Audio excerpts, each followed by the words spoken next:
My name is Charlie Wade, and I'm currently a sophomore at Michigan State University, interested in studying supply chain management at the Eli Broad School of Business. My star story is when I was working on a golf course the past 2 summers. My job was to greet the guests as they finished their round, clean their clubs and carts, and take their bags off the carts into the bag drop. I worked with two other people. Many times, completing this process would result in a tip, but when guests were left unattended, they would not tip. Oftentimes, large groups would come in at the same time, causing backups and leaving guests unattended, leading to no tip.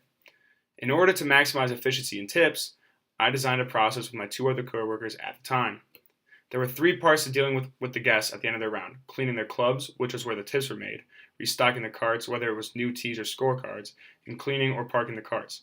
For my process, different workers each had their own way of taking care of the carts, and without communication to newer workers, sometimes carts and or guests would be left unattended. With my process, I would assign my two other coworkers to two of the jobs, and whichever of them they did not want, I would take.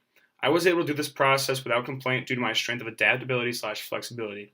I was happy to do anything, whether it was cleaning or parking all the carts and letting the girls do the easy job like cleaning the clubs. I decided to create a spreadsheet and track all my tips and how much money I made. Because of this, I was able to see the difference in tips when I worked and when my process was implemented. After the process was implemented, on days I worked, tips increased from about $7 in tips per hour to about $11 in tips per hour, which is a 57% increase.